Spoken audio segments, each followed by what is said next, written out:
മിശിഹായിൽ പ്രിയമുള്ള സഹോദരി സഹോദരന്മാരെ, പ്രിയമക്കളെ, ഈ പ്രഭാതത്തിൽ വെളിപാട് പുസ്തകം 3:20, ബുക്ക് ഓഫ് റെവലേഷൻ ചാപ്റ്റർ 3:20, ഇതാ ഞാൻ വാതിലിൽ മുട്ടുന്നു, ആരെങ്കിലും എന്റെ സ്വരം കേട്ട് വാതിൽ തുറന്നു തന്നാൽ ഞാൻ അവന്റെ അടുത്തേക്ക് വരും. ഒരിക്കലൊരു ദീർഘയാത്രയ്ക്ക് ഇറങ്ങിയതായിരുന്നു ബുൾബുൾ. വഴിതെറ്റി അലഞ്ഞ് അദ്ദേഹം ഒടുവിൽ കൊടുങ്കാട്ടിലാണ് ചെന്നുപെട്ടത്. അപ്പോൾ രാത്രി ഏറെ വൈകിയിരുന്നു. ചീവിടുകളുടെയും കാട്ടുമൃഗങ്ങളുടെയും അതിഘോര ശബ്ദം ബുൾബുളിനെ അസ്വസ്ഥനാക്കി. എവിടെയും കൂരാകുറ്റിരുട്ട്. എന്നാൽ ഒരു മരക്കൊമ്പില് ഇടയിലൂടെ ദൂരെ ചെറിയൊരു വെളിച്ചം അദ്ദേഹത്തിന്റെ ദൃഷ്ടിയിൽപ്പെട്ടു. അതൊരു ചെറിയ കുടിലായിരുന്നു. ബുൾബുൾ സന്തോഷത്തിനായി ആ ചെറുകുടിൽ ലക്ഷ്യമാക്കി നടന്നു. അവിടെ പ്രാർത്ഥനാ നിബന്ധനായിരുന്ന സന്യാസിയാണ് ബുൾബുൾ കണ്ടത്. പ്രാർത്ഥനയ്ക്ക് ശേഷം പുറത്തു വന്ന സന്യാസിയോട് ബുൾബുൾ ആഗമന ഉദ്ദേശം പറഞ്ഞു. സുഖകരമായ ഭക്ഷണവും വിശ്രമിക്കാൻ കിടക്കയും സന്യാസി അയാൾക്ക് നൽകി. ഉറങ്ങുന്നതിന് മുമ്പ് സന്യാസിന്റെ പഴയ വയലിനെടുത്ത് ഒരു ഗാനം മീട്ടുക പതിവുണ്ടായിരുന്നു.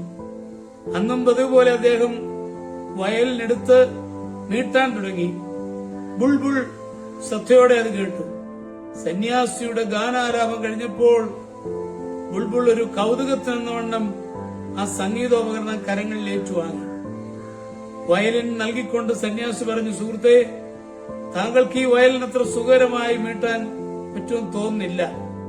ഞാൻ തന്നെ വളരെ കഷ്ടപ്പെട്ടാണ് ഇത് മീട്ടുന്നത്.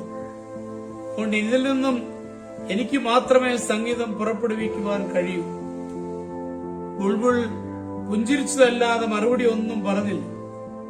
അദ്ദേഹം ആ വയലിൻ സസൂക്ഷ്മം പരിശോധിച്ചു. ശരിയാണ്, ഇതിലെത്ര കഷ്ടപ്പെട്ടാലും നല്ല സംഗീതം പുറത്തേക്ക് വരില്ല. കാരണം വയലിന്റെ പല കമ്പികളും ഇതിനോടകം തുരുമ്പെടുത്തു കഴിഞ്ഞിരിക്കുന്നു, മറ്റു ചിലത് അയഞ്ഞു പോയിരിക്കുന്നു. അതുകൊണ്ട് ബുൾബുൾ കമ്പി തുടച്ച് വൃത്തിയാക്കുകയാണ് ആദ്യം ചെയ്തത്. പിന്നീട് വയലിൻ കരങ്ങളിലെടുത്ത് സ്നേഹത്തോടെ അതിൽ തഴുകി കമ്പികൾ വലിച്ചു മുറുക്കി. അപ്പോൾ അതിന്റെ തന്ത്രികളിലൊന്ന് തൊട്ടപ്പോൾ പൊടിഞ്ഞത് ദേവസംഗീതമായിരുന്നു. വിടർന്ന മിഴികളോടെ സന്യാസി അദ്ദേഹത്തെ ഉറ്റുനോക്കി. ബുൾബുൾ സാവധാനമായി വീട്ടാൻ തുടങ്ങി. ആ വയലിൽ നിന്ന് ഉയർന്ന സംഗീതത്തിന്റെ മാസ്മരിക ശബ്ദത്തിൽ പ്രപഞ്ചം സംഗീതാത്മകമായി നൃത്തം ചവിട്ടുന്നത് പോലെ സന്യാസിക്ക് അനുഭവപ്പെട്ടു. തലേന്ന് വരെ താനതിൽ വീട്ടിക്കൊണ്ടിരുന്നത് അപശ്രുതികളാണെന്ന് സന്യാസി തിരിച്ചറിഞ്ഞത് ബുൾബുളിന്റെ സംഗീതം ശ്രവിച്ചപ്പോഴാണ്. പാട്ടു തീർന്നപ്പോൾ സന്യാസി ലോകപ്രശസ്തനായ സംഗീതജ്ഞന്റെ പാദത്തിൽ പ്രണമിച്ചു.